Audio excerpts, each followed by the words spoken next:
In the echoing halls of St. James's Palace, a young king ascended to the throne in 1760 at just 22. Yes, only 22. George III carried a vision for an empire built on order, discipline, and duty. He didn't see himself as a distant ruler, but as a guardian, responsible for a kingdom that stretched across oceans. But the world he inherited was turbulent.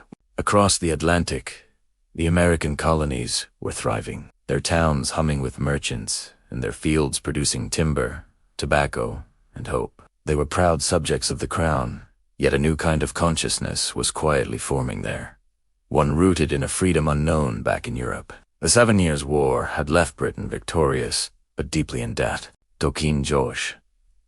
It was only fair that the colonies, protected by British troops, helped pay for the empire's recovery. So, Parliament passed the Sugar Act, the Stamp Act, and other duties to raise money and assert London's authority. In the king's mind, these weren't punishments. They were simply measures to keep the imperial structure strong. But in the colonies, these laws felt like blows. Printers denounced them, merchants resisted them, and ordinary people gathered in taverns, debating rights and representation.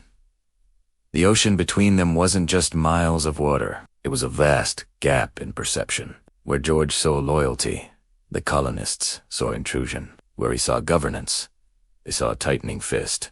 The Stamp Act crisis in 1765 was the first major break. Protests erupted from Massachusetts to Virginia. Parliament repealed the act, but the damage was done. Suspicion had taken root. Then came the Boston Massacre.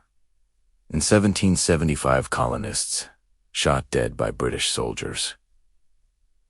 To London, it was a tragic accident. To America, it was proof of British tyranny. 3 years later, colonists dumped tea into Boston Harbor.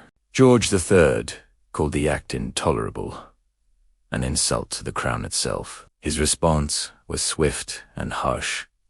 The Coercive Acts, which closed Boston's port and put Massachusetts under direct royal control. In 1775, muskets fired at Lexington and by 1776, the colonies declared independence, naming King George as the face of tyranny. The king, shaken but resolute, saw himself as misunderstood a monarch acting out of responsibility, not cruelty. But his unwavering policies, meant to preserve his empire, ended up fracturing it. The king who desperately sought stability became the ruler who lost Britain's greatest prize.